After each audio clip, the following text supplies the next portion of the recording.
चीज़ों को प्रोवाइड की जा रही हैं और इन 102 अद्वियात को कोई बाहर से नहीं लाने को कह सकता। ये 102 अद्वियात जो है ये हर अस्पताल की इंतजामिया जो है उसको मेक श्योर करनी होगी। वो मैडम ये बताइएगा कि आपने दो इसमें ऐसी प्रेस कॉन्फ्रेंस के जो पहला हिस्सा है उसमें इब्तदाई तफ्तीश हुई होगी, उसके ताने बाने अफगानिस्तान से मिलते हैं या भारत से मिलते हैं। जी। दूसरा सवाल यह है कि दो वजीर हैं सेहत के, अगर सारा कुछ चीफ मिनिस्टर साहिबा, सीनियर मिनिस्टर साहिबा या दीगर में करना है तो जो दो वज़रा सेहत हैं वो क्या कर रहे हैं? देखिए, पहली तो जहाँ तक बात है इसकी, जैसे मैंने गुजारिश की कि टीटीपी के जो है वो वाज़ह शवाहिद मौजूद हैं। इन हमलों के पीछे जो रमज़ानुल मुबारक में भी थे और उसके बाद जो कल भी हुआ, ये तो वो मौजूद है। और टीटीपी जो है उनके बहुत सारे ग्रुप्स हैं और बहुत सारे ग्रुपों के बहुत सारे लोगों के साथ ताल्लुकात हैं। जो देखिए, चीफ़ मिनिस्टर जो है उन्होंने यकीनन मिनिस्टर्स उनके मौजूद हैं, लेकिन उनकी जो एज ए चीफ़ मिनिस्टर वो अपने ऊपर ज़िम्मेदारी महसूस करती है, ख़ास तौर पर सेहत के हवाले से। सेहत के ऊपर उनकी एक ज़्यादा बड़ा फोकस हमेशा रहा है कि वो हमेशा कहती होती हैं कि बाकी कोई चीज़ किसी को मिले ना मिले, किसी की जान जाने का अंदेशा नहीं है। दवाई और अस्पताल एक ऐसी जगह है कि जहाँ पे किसी की जान जा सकती है, तो वो अपनी ज़िम्मेदारी को पूरा करती हैं। वो पढ़ी लिखी रिपोर्टें, जो बताई गई रिपोर्टें, उनके ऊपर बिलीव नहीं करती। वो खुद जाके आपने खत्म कर दी।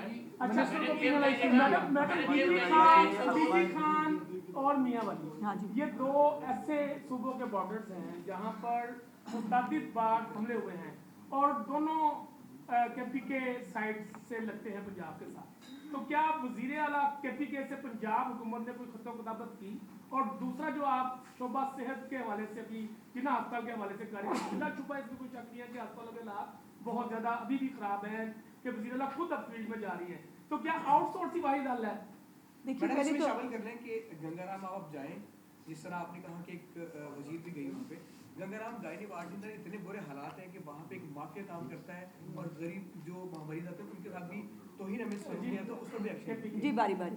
देखिए, ख़तो किताबत की तो ज़रूरत नहीं है। केपीके तो ख़ुद इस वक्त बेचारा बुरी तरह शिकार है दहशत गर्दी का। लेकिन मुझे अफसोस और हैरत ये होती है कि आपने कभी केपीके की गवर्नमेंट को, उनके चीफ मिनिस्टर को कभी अमन ओ अमान पे कोई ब्रीफिंग लेते देखा हो?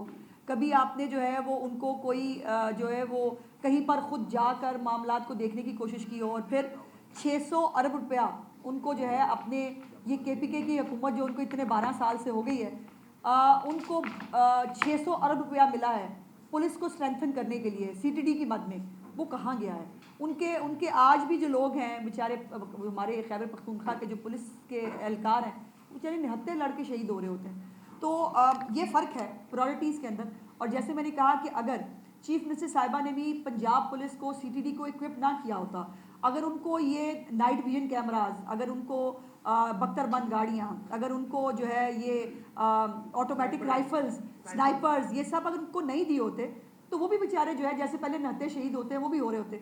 और 20 से 25 दहशतगर्दों का इकट्ठा होकर हमला करना ये छोटी बात नहीं थी, उनकी पूरी प्लानिंग थी। आज जो है किसानों ने एक प्रेस कॉन्फ्रेंस की, आज इस पर रहते हैं, आज इस पर रहते हैं, आज इस पर रहते हैं हो रहे हैं। इस तरह जैसे आपने बताया आज भी इतना बड़ा हमला हुआ और नाकाम बनाया पंजाब पुलिस ने। इसके बावजूद एक सियासी जमात जो है मुसलसल पंजाब हुकूमत से जलसे और मार्च की जो है वो परमिशन के लिए बार बार दरख्वास्तें दे रही है, तो इसका आप क्या? नहीं, वैसे ये तो एक इत्तेफाक है बड़ा हसीन कि कभी ना पीटीआई के बारे में कोई थ्रेट अलर्ट आती है, ना कभी उनके किसी बंदे पे कोई, कभी अल्लाह करे सबको अल्लाह महफूज रखे, कोई थ्रेट, कोई मतलब कोई चीज़ नहीं होती।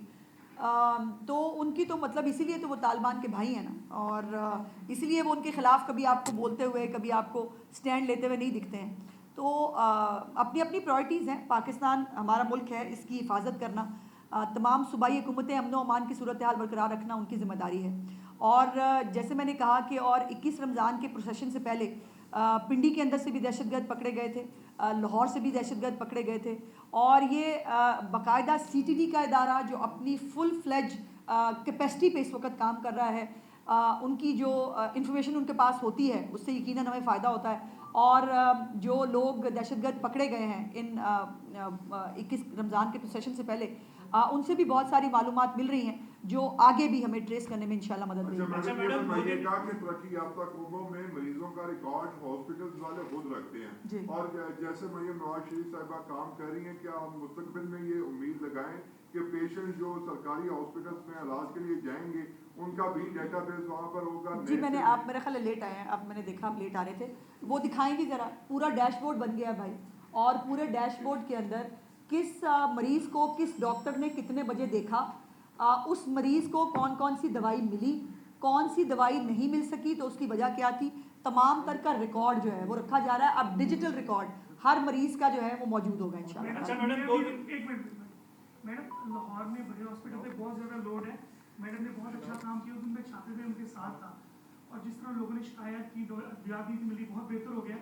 मियाँ मीर हॉस्पिटल के अंदर भी हालात इसी तरह के, एक तो वो सारा कब्जा औकाफ की जगह पे जो रास्ता है ना मैडम, वो मरीज एम्बुलेंस में जा ही नहीं सकता, उस हवाले से कुछ दामाद करवा जी, उसको भी करें। जो वज़ीर-ए-आला पंजाब शहबाज शरीफ साहब थे, जब उन्होंने ये मंजूर की थी, लेकिन वो बाद में काम रुक गया, उस पर ज़रा गौर कीजिएगा। मीर हॉस्पिटल, जी बिल्कुल बिल्कुल, देखिए गुजारिश ये है कि जो बड़े हमारे ट्रस्टी के हॉस्पिटल्स हैं ना, यहाँ पर यकीनन लोड सबसे ज़्यादा होता है, इसमें कोई दूसरी राय नहीं, लेकिन इस लोड मैनेजमेंट की वजह से ही हमने जो मरियम नवाज़ हेल्थ क्लिनिक्स बनाए हैं हर एक BHU के अंदर, जिसको खुद डॉक्टर्स ऑपरेट कर रहे हैं, जहाँ पर इस वक्त अल्हम्दुलिल्लाह 96% जो है उनका परफॉर्मेंस रेट है, वो उसको मज़ीद स्ट्रेंथन करने जा रही हैं चीफ मिनिस्टर साहिबा, उसमें और फैसिलिटीज़ देने जा रही है ताकि जो बड़े हॉस्पिटल्स हैं उन पे लोड कम हो। और मियाँ मीर के हवाले से बाकी 1-2 हॉस्पिटल्स हैं जो अंदरून और उन जगहों के ऊपर हैं, वहाँ पर चीफ मिनिस्टर साहिबा ने ऑलरेडी जो है वो मीटिंग करके उनसे डिटेल्स मांग ली, इंशाल्लाह कुछ दिनों में वो मसला भी हल हो जाएगा। मैडम ये बताएगा कि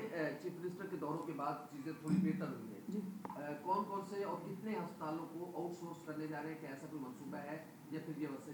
देखिए पहली तो बात यह है कि हुकूमतें जो है ना, वो अस्पताल चलाना उनके लिए एक बहुत, और हमारे जैसे मुल्क में जहाँ पर जो है वो दवाई चोरी हो जाती हो, ये बड़ी इंटरेस्टिंग मतलब बात है। और चीफ मिनिस्टर साहिबा ने जब चाइना की विज़िट पे हम एक अस्पताल पे गए तो चीफ मिनिस्टर से अपनी मासूमियत में जो है ना, वो जब वो बता रहे थे, ब्रीफिंग दे रहे थे, तो उन्होंने पूछा कि आपकी अद्वियात चोरी होती है, तो वो सारे एक दूसरे की शक्ल देखने लगे थे कि ये क्या सवाल पूछ लिया हमें। तो हमारी ये हालत है कि अरबों रुपया जो है वो दिया भी जा रहा है, बायोमेट्रिक्स कोई अपनी हाज़िरी करने के लिए तैयार नहीं है, सबसे पहले धरना जुलूस निकालने के लिए हम तैयार होते हैं। सो ये आउटसोर्स भी एक मॉडल है, पूरी दुनिया के अंदर बहुत कामयाबी से चल रहा है, लेकिन इसको ग्रेजुअली किया जाएगा, किस हद तक किया जाएगा इसका फ़ैसला जो है वो चीफ मिनिस्टर साहिबा कर लेंगी। लेकिन ये बात तय है कि सरकारी तौर पर हो या आउटसोर्स करके हो, अस्पतालों को स्टेट ऑफ द आर्ट अस्पताल बनाना पड़ेगा। तमाम मरीज़ जो वहाँ आते हैं उनको state of the art facilities जो है वो देना चीफ मिनिस्टर का विजन है, उनका मिशन है, और इंशाल्लाह इसको हम कामयाबी से पूरा करेंगे। हॉस्पिटल जितने भी ना लाहौर में हम सरकारी हॉस्पिटल के प्रोफेसर वहाँ पे दिन के मुकाबले बहुत कम, जी हमें सब पता है, आप उनका साथ देना छोड़ दें।